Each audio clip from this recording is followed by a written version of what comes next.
Hi everyone, एक बार फिर से आप सबका स्वागत है एक नए वीडियो में। आज हम सुनेंगे सोमवार की व्रत कथा। यह ऐसी कथा है जिसे सुनने से सभी पाप नष्ट हो जाते हैं और भगवान शिव की असीम अनुकंपा प्राप्त होती है। तो आइए सुनते हैं यह व्रत कथा। उससे पहले आप अगर हमारे YouTube चैनल पद्मा ज्ञान गृह पर नए हैं तो चैनल को सब्सक्राइब करें तथा बेल आइकन दबाना न भूलें ताकि ऐसे ही वीडियोज़ की लेटेस्ट अपडेट आप तक सबसे पहले पहुँचे। एक समय की बात है, एक नगर में एक साहूकार रहा करता था। उसके घर में धन संपत्ति भरी हुई थी, लेकिन उसके पास कोई संतान नहीं थी। इस कारण से वह अत्यंत दुखी रहा करता था और पुत्र प्राप्ति के लिए प्रत्येक सोमवार का व्रत करने लगा। पूरी श्रद्धा के साथ भगवान शिव और माता पार्वती के मंदिर में जाकर वह भक्ति किया करता था। एक दिन माता पार्वती उसके भक्ति से प्रसन्न हुई और भगवान शिव के पास जाकर साहूकार को वरदान देने के लिए आग्रह करने लगी।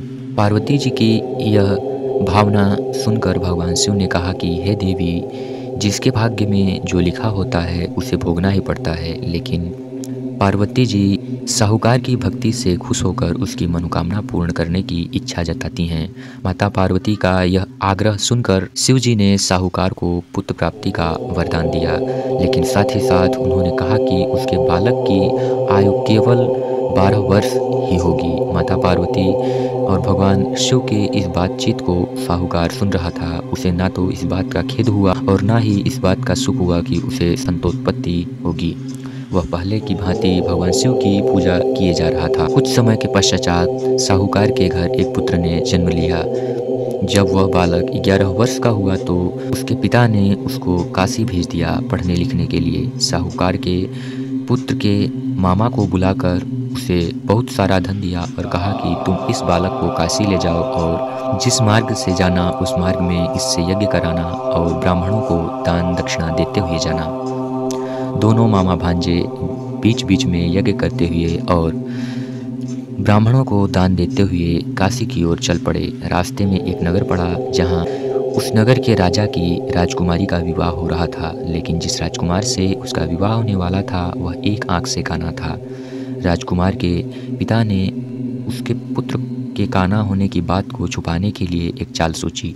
साहूकार के पुत्र को देखकर उसके मन में ये विचार आया कि क्यों ना इस पुत्र को दूल्हा बनाकर राजकुमारी के सामने भेज दूं और बाद में दूल्हे को वस्त्र पहनाकर राजकुमारी से विवाह करा दिया गया। लेकिन साहूकार का पुत्र ईमानदार था, उसे यह बात न्यायसंगत नहीं लगी। उसने अवसर पाकर राजकुमारी के चुन्नी पर लिख दिया कि तुम्हारा विवाह तो मेरे साथ हुआ है, लेकिन जिस राजकुमार के संग तुम्हें भेजा जाएगा वह एक आंख से काना है। मैं तो काशी के लिए जा रहा हूँ। जब राजकुमारी ने चुन्नी पर लिखी बात को पढ़ी तो यह बात उन्होंने फौरन अपने माता पिता से कही।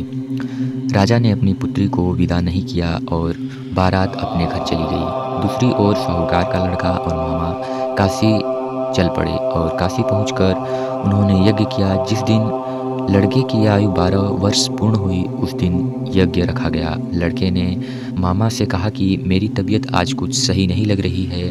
तब मामा ने कहा कि जाकर तुम अंदर लेट जाओ। शिव जी के वरदान अनुसार कुछ ही देर में बालक के प्राण निकल गए। मृत भांजे को देखकर मामा विलाप करने लगा। संयोगवश उसी समय माता पार्वती और भगवान शिव निकट से ही जा रहे थे। पार्वती ने भगवान शिव से कहा, मुझे किसी के रोने की स्वर सुनाई दे रहे हैं और यह मुझसे सहन नहीं हो रहा है। स्वामी, मुझे इसे रोने का स्वर सहन नहीं हो रहा है। आप इस व्यक्ति के कष्ट को अवश्य दूर करें। शिव जी उस मृतक बालक के समीप आए तो उन्होंने देखा कि यह तो वही पुत्र है जिसे उन्होंने वरदान दिया था। अब उसकी आयु पूरी हो चुकी है, लेकिन मातृभाव से भरी हुई माता पार्वती ने कहा कि हे प्रभु, आप इस बालक की आयु देने की कृपा करें, अन्यथा इसके वियोग में इसके माता पिता तड़प तड़प कर अपने प्राण त्याग देंगे।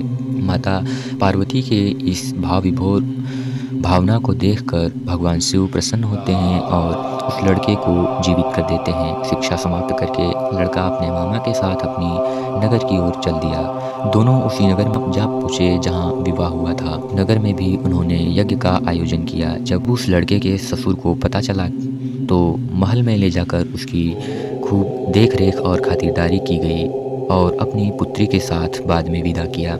इधर साहूकार और उसकी पत्नी भूखे प्यासे रहकर बेटे की प्रतीक्षा में बैठे थे।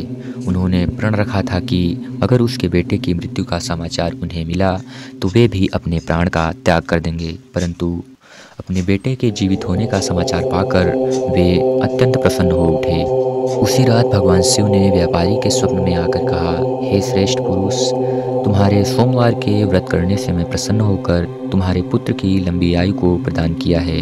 जब कोई सोमवार व्रत करता है अथवा सुनता या पढ़ता है, उसके सभी दुख दूर होते हैं और उसकी हर मनोकामना स्वतः पूर्ण हो जाती है।